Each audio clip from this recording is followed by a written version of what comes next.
Hello friends, welcome to Homegrown Florida. I'm Katrina, and just a couple weeks ago I asked you guys to give me all of your questions for a brand new series called Ask Me Anything. And that's what we're doing today. I got a ton of responses from you guys. So many questions, really good questions. Some of them had me scratching my head. I had to try to sit down and really think about them, and I was able to break them down into about 5 different sections. And so today we're going to start with the first section, which is all around starting a new garden as a beginner gardener. So the first question I got was from Janice, and it's quite a long question, but I'm breaking hers into a few different parts, and there's going to be parts of her question that's going to be in a couple different videos, so Janice, keep watching. But the one I wanted to focus on today was where she said, what got you started in gardening? How do you stop yourself from doing everything at once because of newbie excitement? I totally get that. And then she went on to talk about how she had a container garden in a rental and how she kind of went wild with tomatoes and hibiscus, and they didn't do so well because she learned about, her struggles with watering and those sorts of things that we all as new gardeners see. So let me start by just talking about, giving you a little bit of a story, right? So story time with Katrina. And this story is my first garden. I wish I had pictures to show you guys because it was just a disaster. Disaster. It was terrible. But there was one thing that I did right that I wanted to comment on and tell you about. So let me set the stage.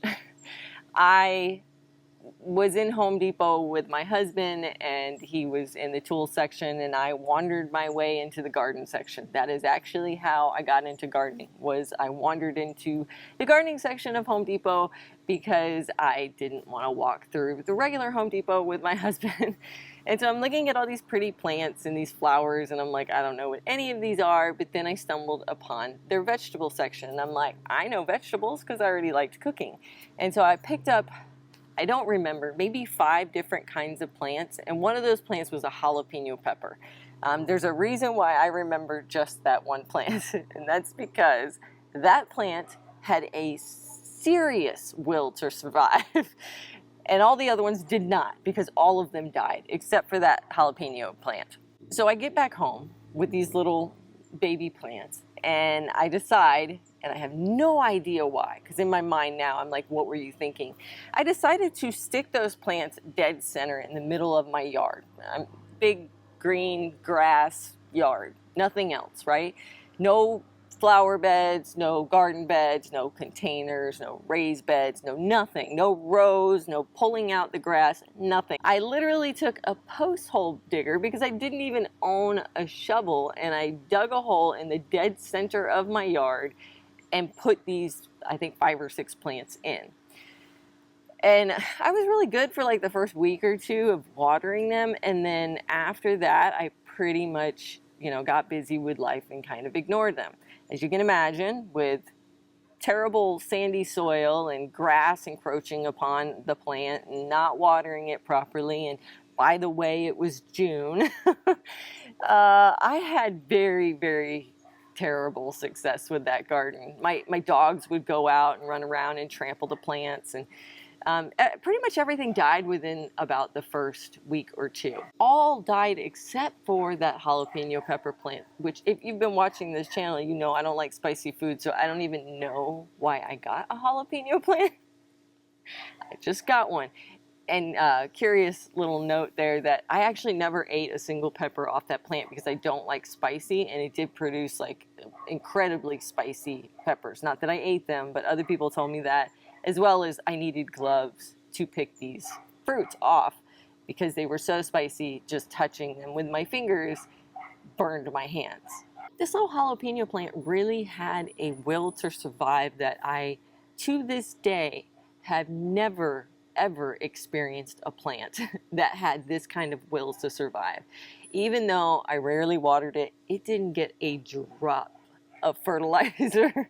It didn't get good soil at all. I had terrible soil over at my old house, and I placed it like dead center in the middle of my yard where it got absolutely no shade whatsoever, no reprieve from the sun, and it just thrived. It had all kinds of diseases, it had all kinds of pests, but the thing lived for like 2 years. It made it through the winter, back into the summer, and it produced hundreds of peppers. By the time I took it out, it was taller than I was. And by that point, I had created a little perimeter around it, and I started watering it a little more frequently. I still hadn't done anything to the soil, and I still never gave it a drop of fertilizer. I am shocked that that plant made it. So I tell you that whole story to tell you this. There is one thing that I did right, and this is a bit of advice that I'm going to give you as a gardener or a brand new gardener. Just start. It doesn't matter. It doesn't matter if you have good soil. It doesn't matter if you have like a perfect place in your yard. It doesn't matter if you've researched all the proper varieties. Just start. Just start with one plant, or 2 or 3 or 4. To Janice's question, how do you keep yourself from doing everything all at once? Well, I think that garden really taught me that if you focus on everything, nothing will go well, right? But if you focus on one thing, which I was forced to because everything else died, I could only focus on this one pepper plant, that I was able to start learning about that pepper plant. I was able to start, at least putting a perimeter around it. I started focusing a little bit better on watering it. I'm going to say that it is very, very hard as a newbie to not try to do everything or not try to grow all the different things. You know what? Don't focus on that. Focus on, if you want to grow 40 different vegetables, grow all 40. That's fine. Whatever you want to do. But I want you to focus on one as your favorite child, your favorite plant. And I want you to learn as much as you possibly can about that plant while it's alive. Get out and research everything that you can find out about it on the UF website. Take a look at some of my videos. I've done a lot of different videos of how-to, end-to-end videos of different types of vegetables. Grab that, watch that. You can read lots of good books. David the Good has an awesome book out on all the different types of growing he does. He does like a grocery row garden type gardening, which is really cool. I want you to really get in there and learn everything you can about just that one favorite plant. Even if it dies, just that one plant I want you to learn a lot from. All the rest of them, if they do good, great. I had beets that did good my second seed year, and I never understood why, and I didn't get it until this year. But I wasn't focused on the beets. I was focused on this pepper plant, and I learned so much about peppers. And it's kind of like riding a bicycle. Once you have learned it and you get it and you can get it to grow and produce, it's like riding a bike. You will be able to do it without even thinking going forward. I kind of think of it similar to like your favorite recipe, right? I have a bread recipe that I absolutely love for my sourdough. I've made it so many times, I don't ever have to look at the recipe card anymore because I know exactly how many grams to do of my bread, my flour, my salt. It's kind of the same way with plants. If you focus on one per season and really focus on learning everything about it, you're not going to have to, try to remember all those things. You're going to learn it through the process of doing it, and then you're going to just know it, and it's going to become second nature. But if you try to do that with all 40 of these plants that you want to put in, you're going to learn very little. So that's my big suggestion to the new gardeners. If you want to grow a bunch of stuff, grow a bunch of stuff. Do whatever you want. You're excited. That's cool. Do that. But I really want you to pick one that's going to be your favorite, that you're going to dedicate your time and your research to, and that is the one that you're going to learn all about. And if you think about it, we have 4 seasons a year here in Florida because we can grow year round. So you can pick a different plant per season. So every year you can learn one plant end to end, everything about it, 4 of them in 1 year. I've been doing this now for, I say 7 years, but technically it has been 10. It's been 10 years since I bought that pepper plant, but then I had 3 years of terrible, terrible results, so I wouldn't even have called myself a gardener. But now looking back, I'm like, yeah, you were a gardener. You were just learning all the different ways of how not to grow a garden. But if you look at that, 4 times 10, I've learned 40 different vegetables in the 10 years that I've been doing this. And that's a lot of vegetables. Now let's move on. Liam, who has been with the channel for, I think since its existence, right, Liam?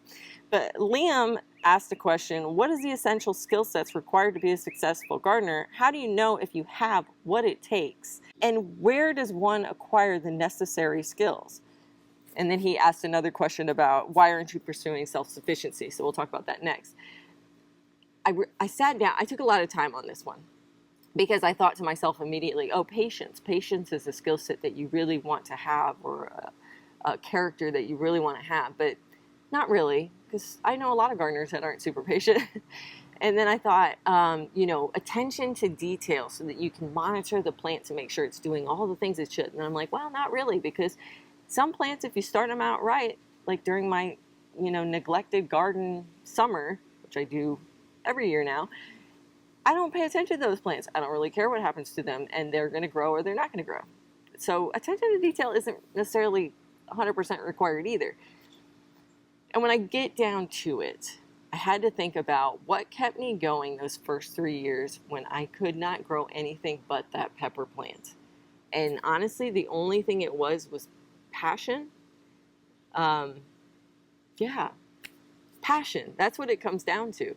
If you're passionate about gardening, if it's something that deep down you can't get enough of it, you go out in your garden, you look at your plants and you're just like at peace. Or when you're getting your nails dirty and digging in the ground, you don't care. You just love the whole process, whether it's seed starting or going to the store and picking up transplants or harvesting or watering or whatever it is that you enjoy about gardening. If you have a passion about it, that's all you need to be a good gardener. All the rest of the stuff you will learn. You will learn it. It's a process just like everything else. Just like going to school, you start in kindergarten, you learn your letters, you learn your numbers, and then you go to college and you learn all kinds of crazy stuff, right? It's kind of the same way with gardening. You're going to start out at the kindergarten level, right? And you're going to take each season, you're going to learn more and more. But if you don't have the passion, you're just not going to want to stick with it. I met a ton of people that come and they visit my garden, like my friends and my family, and they love it, right? But when I have them come over and help me start seeds or, help me clear out of bed, they're done in about 10 minutes. And I'm like, okay, they do not have a passion. That is absolutely okay. They have passions in other areas, and gardening just isn't their thing.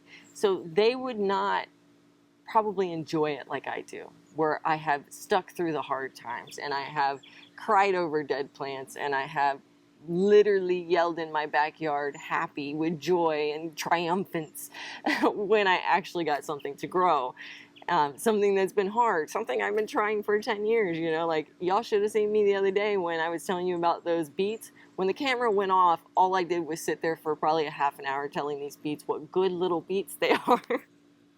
My neighbors probably think I'm crazy, but that's passion, right? And if you don't have that for gardening, if you don't have that for what you're doing anything, then it's probably not your thing. And that's okay, because there's something else that is. But if you have that, it doesn't matter how many plants you kill. You are going to be a good gardener one day, even if it's not your first season, even if it's not your first 3 years. Maybe it's on that year 5, or maybe it is on year 1 that you learn that you've got the knack for this. But passion is my answer, Liam. Now, to your other questions about where do you get more of the information, the experience, of course, watch my videos. But if I'm going to put that to a side, I'm going to say, the University of Florida has an exceptional website. And in connection with that website, they have an extension office. And there are people there that you can email and ask them pretty much any question. I've sent them pictures, I've asked them questions, I've sent them videos. They are very responsive, very helpful. In fact, I've done some of their classes too. I have one that's upcoming that I'm really excited about. A little teaser here. Y'all are going to be excited about it too. But I'll be starting or trying a new tree that I had previously said I would never grow again. So a little hint there. But they have classes like that. They'll teach you about composting. They'll teach you about a water catchment. They'll teach you about growing a beginner gardener. They teach you all kinds of stuff in class, on Zoom, online, reading, videos, all kinds of stuff. Really good. Books. I'm an avid reader. David the Good has some great books. If you go to my Amazon store, down in the description of this video, you're going to find a little section where I have some of the books that I like the most, the ones that I've read that I enjoy. So books are a really great place to start, where you can kind of learn the whole world of gardening, which is pretty cool. And then you can get into specific books about, you know, Florida gardening or tropical gardening or subtropical gardening. Lots of good stuff out there. And then Liam's last question is, why are you not pursuing self-sufficiency? Well, I think I am, but up to a certain point, right? So I love making my own bread, right? It's another passion of mine. So I do sourdough bread. But, you know, in the last 6 months, I've kind of been like on a no bread kick. My husband hasn't been eating very much bread. So I took Elizabeth, my starter, and I dehydrated her, and she's put away for right now. So I've been doing more yeast breads and things like that. So self-sufficiency to me means, like, if things were no longer available to us for whatever reason, another COVID situation happened and the stores are out, or simply I want to save more money at home, or some very big, huge event occurs, can I make my own bread? Yes, I can. I can make my own bread. Can I cook my own meals from scratch? Yes, I can make, I don't say this to sound boastful or anything, but I can make anything from scratch. There's very few things that I can't really think of anything off the top of my head, but I can make pretty much everything from scratch. Can I grow my own food? Yes, I can grow my own food. I can grow my own vegetables. I can grow my own fruit. Backup electrical stuff, yes, we have that. I just don't show that on my channel. You know, the ability to not just catch water, but also we have a well, you know, and how we manually pump that out of the well and things like that. Like, it depends on what you mean by self-sufficiency in terms of like an off-grid type lifestyle. No, I'm probably never going to do that.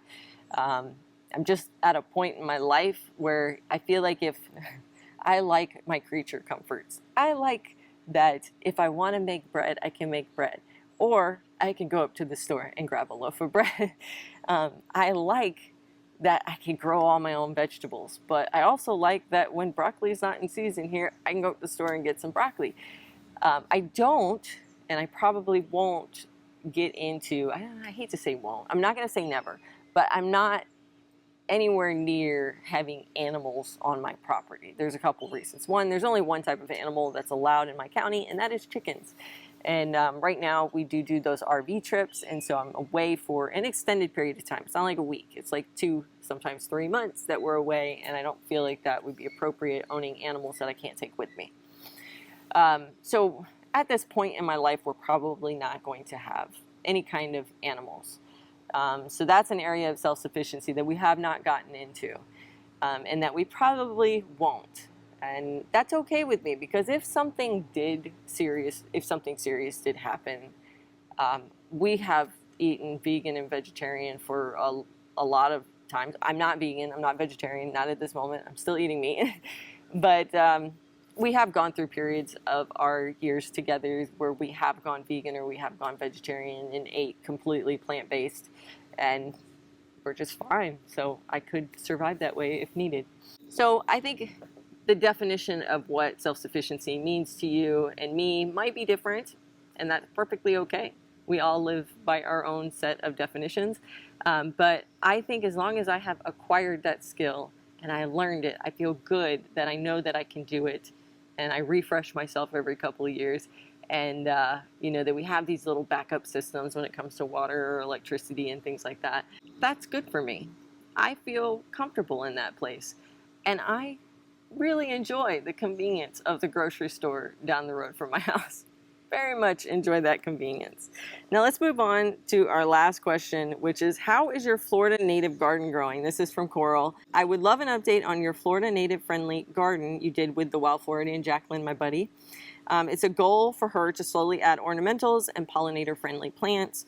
And then she asked some questions about cooking and a garden to table recipe, but I have a video that just came out on a bunch that I just did, so make sure to check that out, Coral.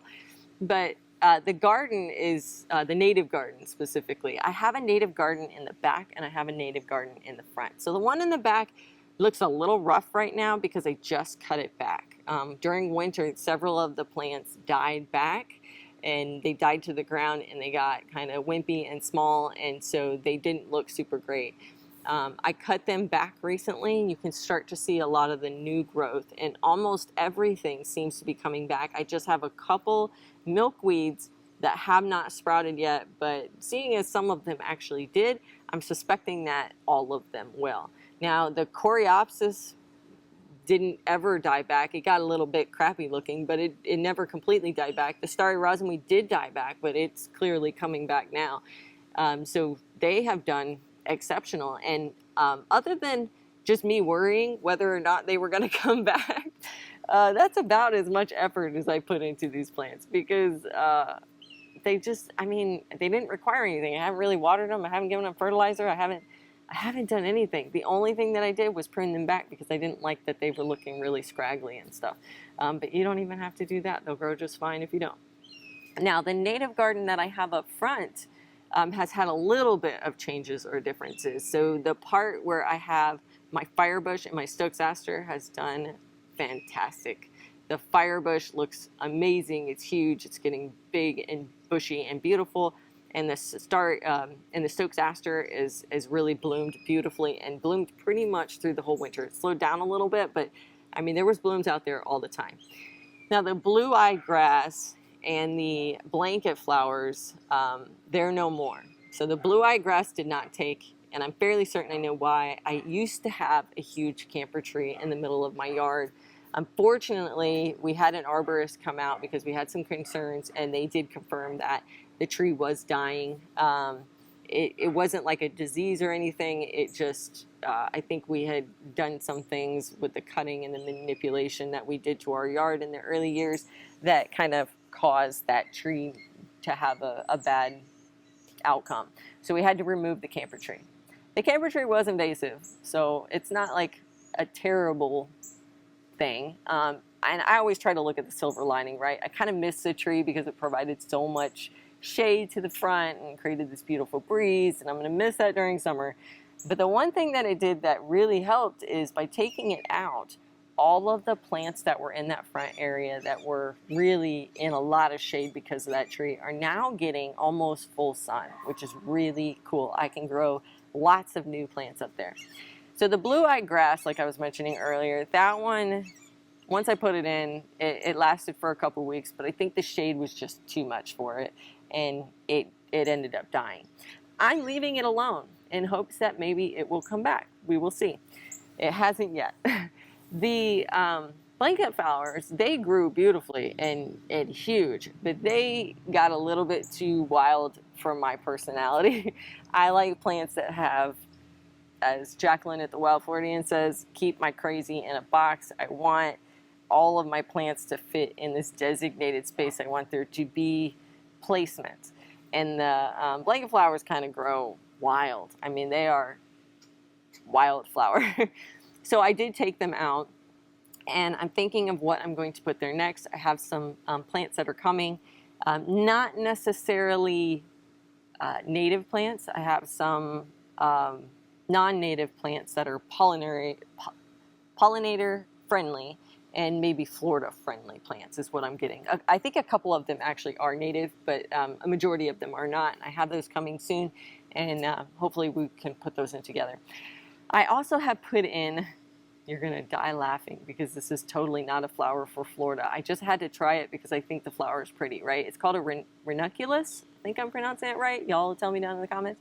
It is a ranunculus flower, and it is stunningly gorgeous. It looks like a paper rose, and I think it is adorable, and it's a short plant. The one I got, at least, is a short plant, and I bought the bulbs and I've planted them all over, like where the blue-eyed grass was and stuff like that.